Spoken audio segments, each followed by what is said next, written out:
샬롬, 반갑습니다. 수요 성경 공부 시간입니다. 이제 기도하고 시작하겠습니다.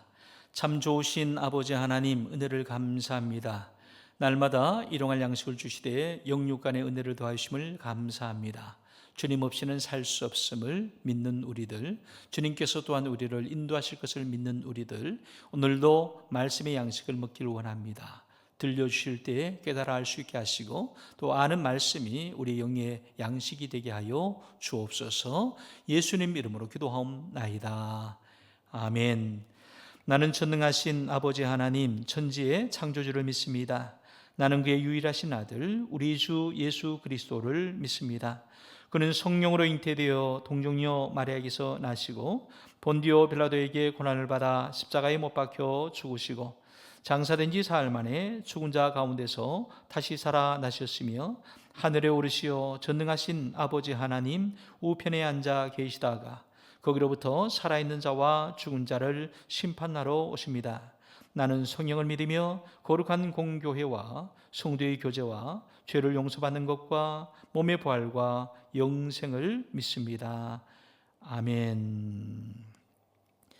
찬송가 399장입니다. 399장. 어린 양들아 두려워 말아라.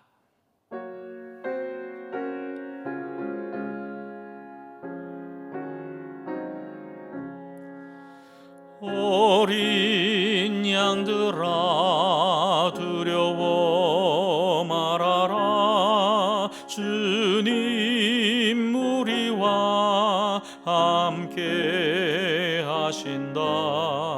하늘과 땅의 모든 권세로 그 양떼들을 항상 지키신다. 오직 믿음으로 두려움 없으리. 오직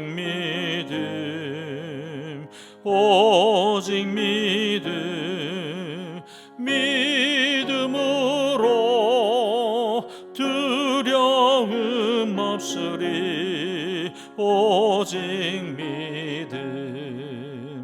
어린 양들아 두려워 말아라. 주가 내 갈 길 인도하신다. 마라의 쓴물 달게 하신 주, 그 동산에서 피땀 흘리셨네. 오직 믿음으로 두려움 없으리. 오직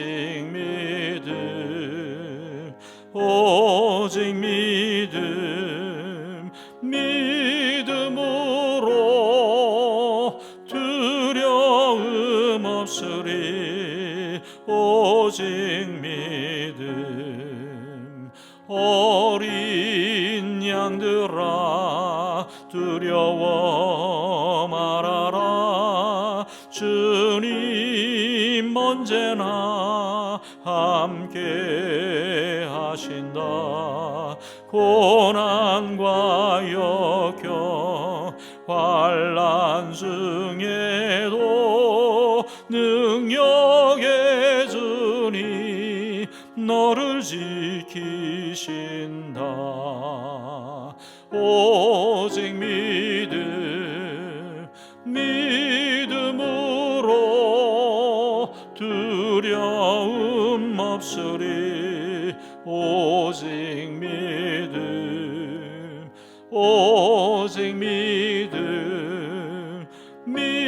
믿음으로 두려움 없으리.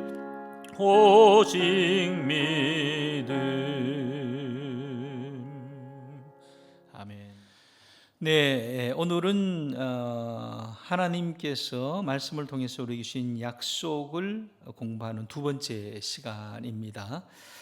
지난주부터 이제 새로운 시리즈로 하나님의 약속, 성경 가운데 보이시는 신실한 하나님께서 믿는 성도들에게 주신 약속이 뭐냐라고 하는 것을 이제 공부하고 있는데요. 오늘이 그 두 번째 시간입니다.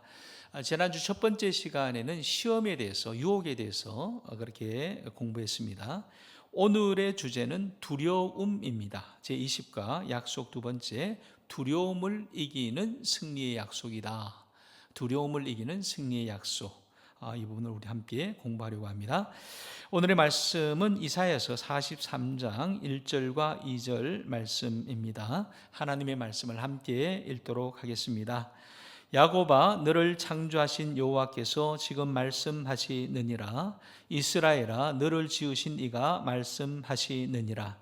너는 두려워하지 말라. 내가 너를 구속하였고 내가 너를 지명하여 불렀나니 너는 내 것이라.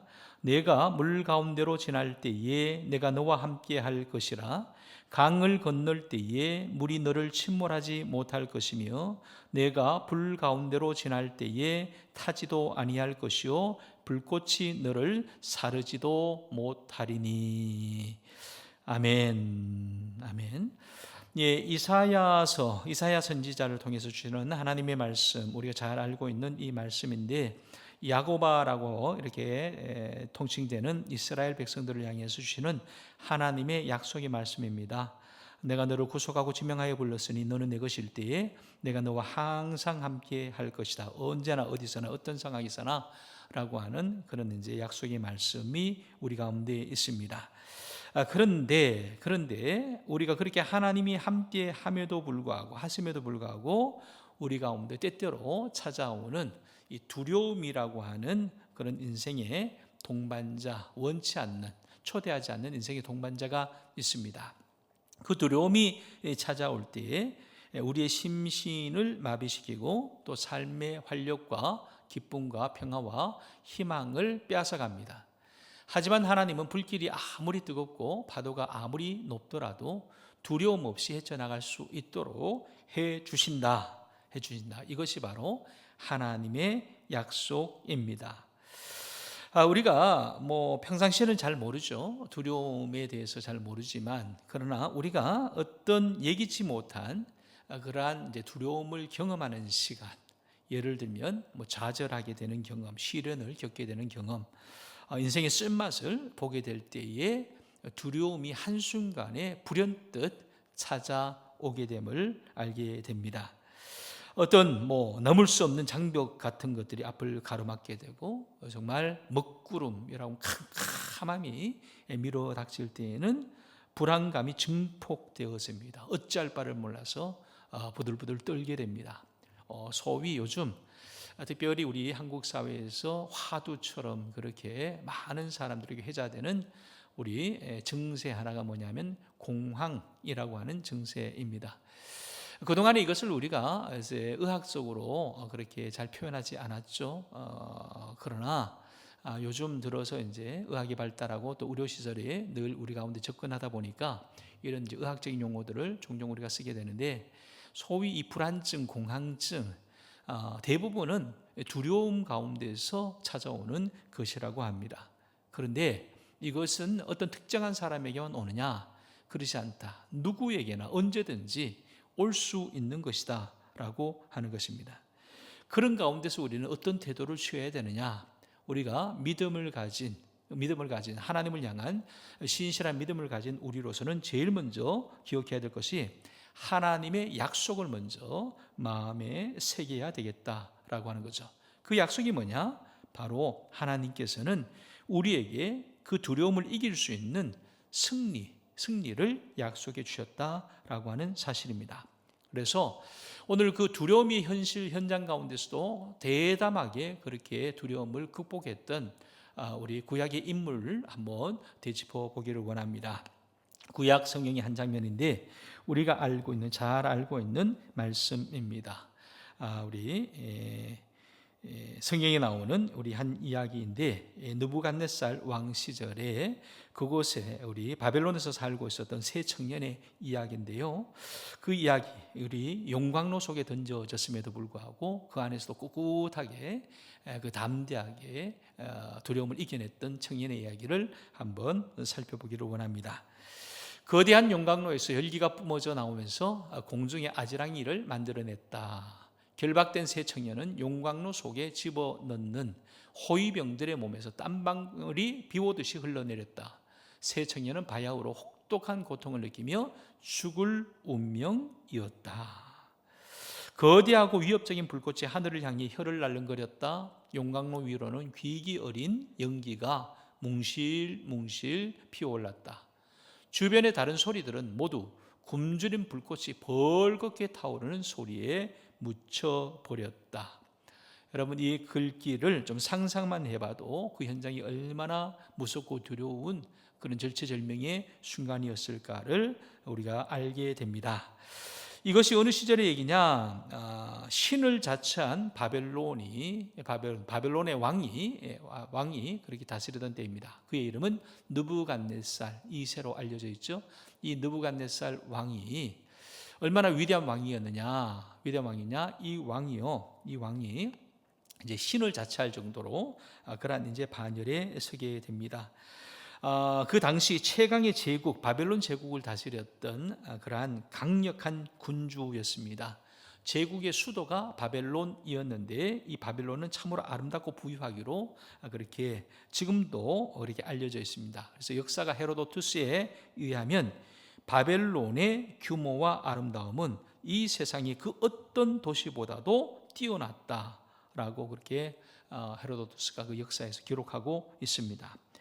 바벨론에는 마르둑 신에게 섬기는 마르둑 신을 이제 섬기는 신전이 한 높이 솟아올라 있었고 그 신전을 중심으로 해서 도로라든지 궁궐이라든지 성벽이라든지 이렇게 건축되어 있었는데 얼마나 어마어마한 건축이 있어서 제일 유명한 것이 뭐냐면 바벨론의 공중정원 내지는 하늘정원이라고 그렇게 알려져 있는 그러한 고대 세계 7대 불가사의 중에 하나인 그러한 이제 그 건축물이 있었다고 그럽니다. 그래서 공중정원 그리면 지금은 우리가 뭐 아파트 위에다가 이제 화초를 심고 나무를 심고 하는 것이 일반화되었습니다만 그러한 옛날의 상수도 시설이라든지 어떤 그런 관계 시설을 그 건물에 하는 것은 쉽지 않았을 그 시절인데 엄청난 규모의 성벽 위에다가 화려하게 그렇게 이제 정원을 만들 만큼 그러한 위대한 건축 기술과 더불어서 부를 누리고 있었던 데가 느부갓네살이 다스렸던 바벨론 왕국이었습니다. 그럴 때 바벨론 왕이 스스로 신의 반열에 올라섰다고 믿을 정도로 그래서 자신의 형상대로 거대한 황금 신상을 만들었는데 높이가 27m, 높이가 27m면 10층 높이죠. 신상 자체가 자기의 그 신상 자체가 한 10m 정도 높이의 그러한 신상을 세울 정도로 그렇게 위세를 떨쳤다고 합니다. 그래서 왕의 영광을 그 신처럼 그렇게 드러냈고 그리고 제국의 모든 신민들이 그 신상 앞에서 이제 절하라고, 그러니까 신처럼 그렇게 절하라고 하는 명령을 받게 됩니다. 그래서 이 명령을 어기게 되면 이제 죽을 수밖에 없는, 벌을 받을 수밖에 없는 그런 형편 가운데 있었는데 이때에 이제 히브리 청년들이 있었습니다. 이 히브리 청년들은 바벨론에 포로가 되어서 왔다가 거기에서 이제 바벨론에 이제 이민 2세가 되는 거죠. 이들이 거기서 자라면서 바벨론식 교육을 받게 됩니다. 그리고 왕에게 발탁됩니다. 정부에 발탁이 되어서 정부 관료로 그렇게 승승장구하고 있는 가운데 질투심이 많았던 모사꾼들이 이를 해하려고 이제 왕의 칙령, 이 신상에 절하라라고 하는 이 칙령을 이용해서 이 청년들을 제거할 음모를 꾸미게 됩니다.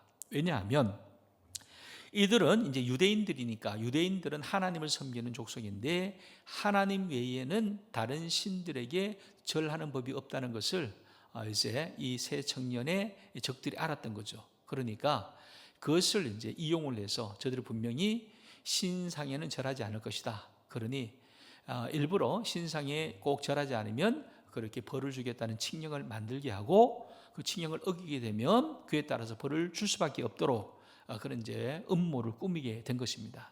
그래서 결국 그 음모 가운데 사드락, 메삭, 아벤누고가 왕의 칙령을 어기게 되는 거죠. 신상 앞에서 엎드려 절하는 것을 하지 않게 됩니다.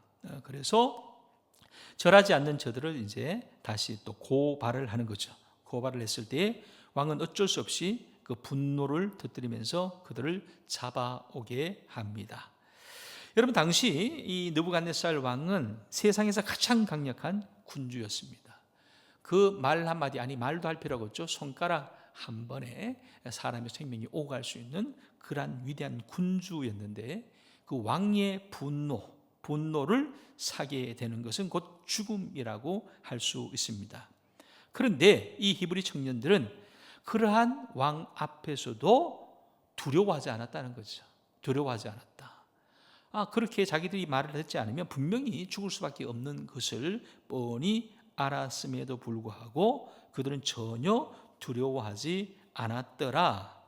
자, 그러면 이처럼 용기 있는 이 히브리 청년들, 그들은 어떤 이들이었는지 한번 살펴보면 그들의 이름이 사드락, 메삭, 아벤누고인데 다니엘서 3장 16절 18절에 보면 이렇게 말합니다. 사드락과 메삭과 아벤누고가 왕에게 대답하여 이르되 느부갓네살이여, 우리가 이 일에 대하여 왕에게 대답할 필요가 없나이다. 왕이여, 우리가 섬기는 하나님이 계시다면 우리를 맹렬히 타는 불불 가운데서도 능히 건져내시겠고 왕의 손에서도 건져내시리이다.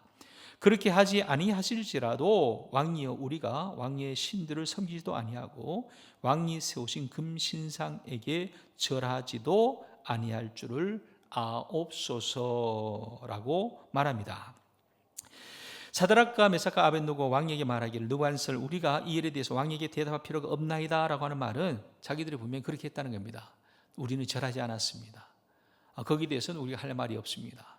그러나 왕의 칙령이 뭐라 할지라도 우리는 절할 수 없는 존재입니다.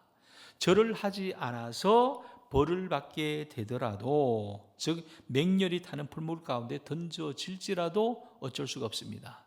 우리에게 있는 믿음이 있습니다. 그 믿음은 우리가 불물불 가운데 던져질지라도 나의 신이, 나의 하나님이 나를 건져내실 것이고, 왕 당신이 우리를 죽이려고 해도 하나님께서 우리를 살려줄 것입니다 라고 하는 믿음을 고백합니다. 그러면서 그 다음에 나오는 말이 뭐냐면, 행여 그렇게 하지 아니하실지라도, 우리를 그냥 불물에 던져서 죽게 하실지라도, 왕에게서 우리를 건져내지 못하고 그냥 벌을 받게 할지라도 우리는 왕의 신을 섬기지 않겠습니다. 그리고 왕의 신상에도 절하지 않겠습니다 라고 아주 단호하게 그렇게 이제 거절을 하게 됩니다. 이 말을 들을 때 느부갓네살이 분노하게 되죠. 분노하게 됩니다. 그러니까 이 죽음도 불사하는, 두려움이 없는 이 청년들에 대해서 느부갓네살 왕이 아주 화를 단단히 내면서 이제 벌을 주게 됩니다. 풀무불에 던져라, 용광로에 던져라. 그러면서 뭐라고까지 말했냐면 평상시의 온도보다 7배나 더 해라. 그래요. 7배나 더 해라. 그래서 그렇게 뜨거운 이제 불에 쳐넣으라고 하는데, 얼마나 그 불이 뜨거웠으면 그 세 청년을 호위하던 호위병들이 그 불 가까이 가자, 불물에 던져 넣어야 되는데 가까이 가기도 전에 그 열기 때문에 타 죽을 정도로, 호위병들이 타 죽을 정도로 그렇게 뜨거운 불이었다는 거죠. 그리고 그 청년들도 곧 이제 그 불에 휩싸여서 재로 변할 순간이었습니다. 자, 여기서 한번 질문할 필요가 있죠. 아니, 왜 7배나 더 뜨겁게 했을까? 확실하게 하려고 하는 이제 그런 의미가 아주 되겠죠. 확실하게 그렇게 이제 죽이려고 하는 의미가 있을 텐데, 여기에서 우리가 좀 이면을 볼 필요가 있습니다. 그것은 다름이 아니라 왕에게도 어쩌면 두려움이 있지 않았을까, 우려가 있지 않았을까라고 하는 겁니다. 행여 풀무불에서 하나님이라고 하는 신이 저들을 살려내면 어떡하나, 그러니 아주 확실하게 그렇게 죽여야 된다. 그러니까 왕에게도 어떤 두려움이 있었기 때문에 또 확실한 방법으로 하려고 했던 그러한 것이 있지 않았겠는가 한번 생각해 봅니다. 그렇다면 이것을 좀 확장 해석을 해보면 이렇게 말할 수 있습니다. 사단에게도 두려움이 있다는 거예요. 사단에게도 두려움이 있다. 그러면 사단이 두려워하는 것이 뭘까요? 자기보다 힘센 이를 두려워하겠죠. 그 힘센 이가 누구다? 하나님이시다. 사단은 분명히 알고 있다. 사단이 두려워하는 두 가지가 있습니다. 사단이 두려워하는 두 가지. 첫 번째, 하나님을 두려워합니다. 누구를요? 하나님을 두려워합니다. 두 번째 두려워하는 존재가 있습니다. 누굴까요? 하나님을 믿는 사람을 두려워합니다. 아멘. 예, 하나님을 믿는 사람을 두려워한다. 따라서 합니다. 사단도 두려워한다. 누구를요? 하나님을 두려워한다. 누구를요? 하나님을 믿는 사람을 두려워한다. 여러분, 이것은 우리가 신앙생활하면서 종종 그렇게 경험하게 되는 겁니다. 저는 개인적으로 이런 경험들을 상당히 많이 했는데, 특별히 선교지에 있을 때에, 선교지에는 온갖 잡신들의 세계입니다. 영적인 세계입니다. 샤머니즘의 세계고 토테미즘의 세계고, 저들 원주민들의 세계는 모든 것들이 신들입니다. 그래서 매사에 신들과 접촉하려고 하는 원주민들의 특별한 문화가 있습니다. 그럴 때에 저들이 영적 대결을 걸어옵니다. 이런저런 모습으로, 때로는 막 울그락불그락한 얼굴의 모습으로, 두려운 존재로, 힘 있는 모습으로, 때로는 개상한 표현으로, 방식으로, 울음의 방식으로, 별의별 방식으로 올 때에, 여러분, 그때에 중요한 것이 있습니다. 그때에 사단을 이기는 법이 뭐냐 하면 두려워하지 않고 선포하는 겁니다. 믿음으로 선포하게 되면 사단이 물러가게 되어 있습니다. 저는 그런 경험을 상당히 자주 했는데, 자, 그 의미는 뭘까요? 사단에게는 두려움이 있다. 누구에 대한 두려움이냐? 하나님에 대한 두려움이다. 누구에 대한 두려움이냐? 하나님을 믿는 사람에 대한 두려움이다. 사람이 두려운 건 아니죠. 그 사람 안에 있는 하나님, 영적인 존재에 대한 두려움이 있다라고 하는 것을 알게 됩니다. 그래서 우리가 두 가지를 살펴보았는데, 그렇게 정말 신을 자처한 바벨론 왕이 있는가 하면, 그러한 신 앞에서도 두려워하지 않았던 용기 있는 히브리 청년들을 보게 됩니다. 그리할 때에 저들 가운데 어떻게 용기가 있을 수 있었는가라고 할 때에, 이 다니엘서의 얘기를 보면 중요한 한 장면에 나오는데, 그 풀무불 속에, 용광로 속에 세 청년이 던져졌을 때 그 세 청년이 세뿐만이 아니라 한 인물이 그 가운데 더 있었다는 것을 보게 됩니다. 그것이 3장 24절부터 25절에 나오는데 이렇게 기록하고 있습니다. 불 속에 있었던 네 번째 인물. 그때에 느부갓네살 왕이 놀라 급히 일어나서 모사들에게 물어 이르되, 우리가 결박하여 불 가운데 던진 자는 세 사람이 아니었느냐 하니, 그들이 왕에게 대답하여 이르되, 왕이여 올소이다 하더라. 왕이 또 말하여 이르되, 내가 보니 결박되지 아니한 네 사람이 불 가운데로 다니는데 상하지도 아니하였고 그 넷째의 모양은 신들의 아들과 같도다 라고 기록하고 있습니다. 보세요. 세 사람이 던져졌는데 거기에 한 존재가 더 있더라라고 하는 겁니다. 근데 그 존재의 모양이 신들의 아들과 같더라. 다름 아니라 하나님의 아들이 그들과 함께 있었다는 것을 강조합니다. 예수님께서 사드락과 메삭과 아벳느고와 함께 그 불길 사이를 지나 다니셨다라고 하는 말씀이죠. 여러분, 이것을 우리가 영적으로 적용해 본다면 그렇습니다. 우리가 두려움의 자리에 있을 때에 그 자리에 우리만 있는 것이 아니라 바로 하나님께서 우리와 함께 계신다. 주님께서 우리와 함께 계신다. 우리에게도 똑같은 은혜를 베푸신다. 두려워 떨고 있는 우리와 함께 하셔서 우리에게 은혜를 주신다라고 하는 사실입니다. 결국 사드락 메삭 아벳느고는 해를 당하지 않았습니다. 아니, 해를 당하지 않았을 뿐만 아니라 연기에 걸린 자국조차 없었습니다. 그리고 느부갓네살 왕은 결국 이 일에 대해서 큰 감명을 받게 되고 이를 통해서 또 다른 칙령을 내리게 됩니다. 그것이 3장 28절부터 30절까지 이렇게 기록되어 있습니다. 느부갓네살이 말하여 이르되 사드락과 메삭과 아벳느고의 하나님을 찬송할지로다. 그가 그의 천사를 보내사 자기를 의뢰하고 그들의 몸을 바쳐 왕의 명령을 거역하고 그 하나님 밖에는 다른 신을 섬기지 아니하며 그에게 절하지 아니한 종들을 구원하셨도다.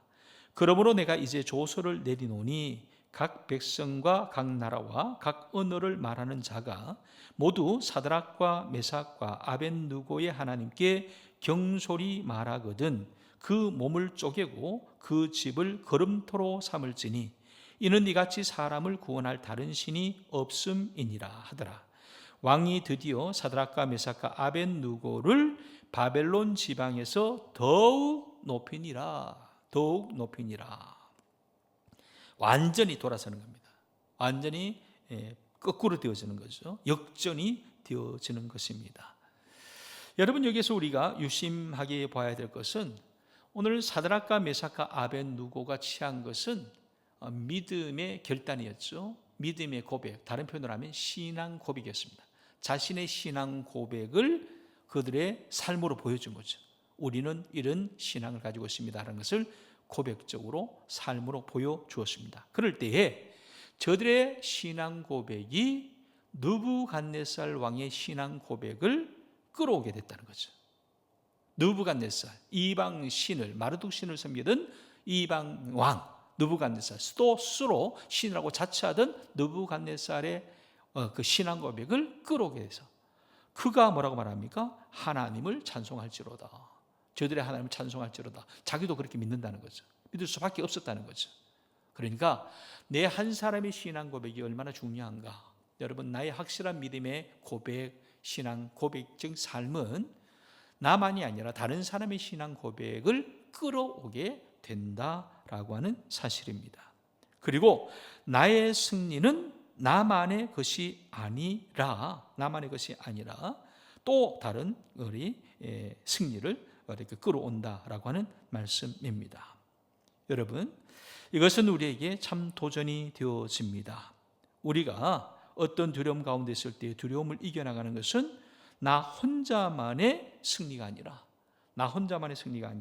그 승리는 또 다른 승리의 단초가 되어지고 또 끌어오는 능력이 되어진다라고 하는 것입니다.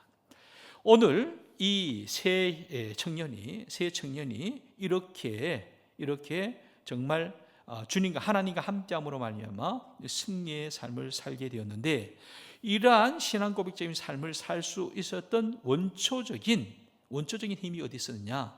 그것은 바로 신실한 약속의 하나님을 믿는 믿음이었습니다. 그래서 약속의 하나님, 신실하신 하나님, 즉 모든 약속, 말씀을 지키시는 하나님, 그리고 그 약속에 대해서 변개함이 없으신 하나님을 믿는 믿음이 그것을 이끌어왔다라고 하는 것입니다. 여러분, 그러므로 오늘 우리 또한 이러한 하나님의 말씀, 하나님의 약속을 우리도 들어야 되는 거죠. 이 사드락, 메삭, 아벳느고만 아니라 그 시대의 그 이사야만 아니라 우리도 그 하나님의 약속을 들어야 할 줄로 믿습니다. 여러분, 어떤 약속의 말씀을 들어야 될까요? 특별히 인생의 두려움의 순간에 붙들어야 될 말씀이 우리 특별히 이사야서 가운데 집중해서 기록되어 있는데, 이 말씀을 하나하나 살펴보기를 원합니다. 먼저 이사야서 43장 1절과 2절 말씀입니다. 이 약속은 하나님께서 백성들에게 주신 말씀이요, 약속이요, 오늘 저와 여러분들에게 주신 약속인 줄로 믿습니다. 우리 함께 천천히 이 약속의 말씀을 읽겠습니다. 야곱아, 너를 창조하신 여호와께서 지금 말씀하시느니라. 이스라엘아, 너를 지으신 이가 말씀하시느니라. 너는 두려워하지 말라. 내가 너를 구속하였고 내가 너를 지명하여 불렀나니 너는 내 것이라. 내가 물 가운데로 지날 때에 내가 너와 함께 할 것이라. 강을 건널 때에 물이 너를 침몰하지 못할 것이며 내가 불 가운데로 지날 때에 타지도 아니할 것이요 불꽃이 너를 사르지도 못하리라. 아멘. 아멘. 여러분, 이 약속대로 되어졌죠? 새 청년이 불물 가운데 있을 때에도 불 가운데로 다닐 때 아닙니까? 근데 불이 저들을 살랐습니까? 못 살랐습니다. 그 청년들은 불에 타지도 않았을 뿐만 아니라 연기에 걸린 흔적조차도 없었습니다. 불시련이라고 하는 표현을 합니다. 불시련이라고 하는 것은 그만큼 위험하다는 것이고 고통스러운 것이라고 하는 것이고 정말 두려운 상황을 얘기를 합니다. 여러분, 우리가 인생을 살다 보면 그런 시련의 때를 만날 수 있습니다. 이혼이라든지 병든 자녀라든지 아니면 사별을 한다든지 실직을 한다든지 소송을 당한다든지 아니면 건강에 문제가 생긴다든지 등등 우리를 태워버리겠다고 인생을 송두리째 앗아가겠다고 하는 그러한 두려움의 순간이 닥칠 때가 있습니다. 어쩌면 오늘 이사야 선지자가 말한 것처럼 물이 너를 침몰하지 못할 것이라 했는데 홍수처럼 한꺼번에 다 쓸어가 버리는 그런 순간을 맞을 때도 있습니다. 그러나 그때 우리가 붙들어야 될 말씀이 뭐냐? 바로 이 말씀이죠. 이 말씀 뭐라고 말합니까? 두려워하지 말아라. 내가 불 가운데로 지날 때에 내가 함께 할 것이라. 한번 따라서 할까요? 두려워하지 말라. 내가 불 가운데로 지날 때에 내가 함께 할 것이라 라고 약속하셨습니다. 불시련과 물시련을 당할 때면 도와줄 사람이 하나도 없는 것처럼 느껴집니다. 더 이상 통제할 수 없을 것 같은 상황에 직면하게 되면 외로움이 닥치고 고독이 닥치고 두려움이 엄습합니다. 그러나 그때 꼭 붙들어야 될 말씀, 이 말씀입니다. 하나님이 우리와 함께 하신다. 또 다른 말씀이 있습니다. 이렇게 말합니다. 두려워하지 말아라. 내가 너와 함께 함이라. 이사야서 41장에 나오는 말씀인데 두려워하지 말라. 내가 너와 함께 함이라. 놀라지 말라. 나는 너의 하나님이 됨이라. 내가 너를 굳세게 하리라. 참으로 너를 도와주리라. 참으로 나의 의로운 오른손으로 너를 붙들리라. 여러분, 함께해 주시는 하나님께서 우리를 또한 붙들어 주신다라고 그렇게 말씀합니다. 우리와 함께 하실 때 도와주시겠다고 약속하십니다. 41장 13절에도 그렇게 말합니다. 두려워하지 말라. 내 손으로 너를 붙들리라. 물길이 모든 것을 집어삼킬 듯이 치솟고 물결이 사납게 몰려올 때에 혼란과 두려움에 사로잡힐 때에 방향을 잃기 쉽습니다. 그러나 그때에 주님의 손이 우리를 꼭 붙들고 있다면 우리는 두려울 것이 없는 것이죠. 그런데 주님께서 그런 약속을 하신다는 겁니다. 이는 나 여호와 너희 하나님이 너의 오른손을 붙들고 내게 이르기를 두려워하지 말라. 내가 너를 도우리라 할 것임이라. 우리를 붙들어 주신다. 여러분, 함께해 주시는 하나님이십니다. 도우시는 하나님이십니다. 붙들어 주시는 하나님이십니다. 그 하나님이 우리와 함께 오늘도 우리를 지키시고 우리를 붙들고 우리를 도와주시고 계시므로 우리의 인생의 어떠한 순간 가운데 있을지라도 우리는 두려워하지 않을 수 있습니다. 이 약속을 꼭 붙들 수 있는 저와 여러분 되시길 바랍니다. 어떤 상황에서도 어떤 시간에서도 어떤 형편에서도 이 말씀 꼭 붙들고 믿음으로 승리하는 저와 여러분 되시기를 바랍니다. 하나님은 두려움을 이기도록 도와주십니다. 하나님은 사드락 메삭 아벳느고만이 아니라 우리에게도 용기를 주십니다. 이것이 약속입니다. 하나님을 믿으십시오. 하나님을 믿으십시오. 기도드리겠습니다. 좋으신 아버지 하나님, 은혜를 감사합니다. 그렇습니다. 우리의 인생은 곳곳에서 그렇게 두려움으로 위협으로 찾아올 때가 있습니다. 그러나 오늘 말씀 의지하여 다시 한번 고백하고 선포하고 또 마음에 굳게 붙들기 원하는 것은 하나님의 약속의 말씀입니다. 언제나 우리와 함께 하시는 하나님, 우리를 도우시는 하나님, 우리를 붙드시는 하나님. 그래서 우리가 불 가운데로 물 가운데 지날 때에도 불이 우리를 태우지도 물이 우리를 삼키지도 못할 것임을 믿습니다. 그 믿음으로 하루하루를 행하는 거룩한 주의 백성들, 능력의 주의 사람들 되어서 승리하는 삶 되기를 우리 주 예수님 이름으로 기도하옵나이다. 아멘. 하늘에 계신 우리 아버지, 아버지의 이름을 거룩하게 하시며 아버지의 나라가 오게 하시며 아버지의 뜻이 하늘에서와 같이 땅에서도 이루어지게 하소서. 오늘 우리에게 일용할 양식을 주시고 우리가 우리에게 잘못한 사람을 용서하여 준 것 같이 우리 죄를 용서하여 주시고 우리를 시험에 빠지지 않게 하시고 악에서 구하소서. 나라와 권능과 영광이 영원히 아버지의 것입니다. 아멘.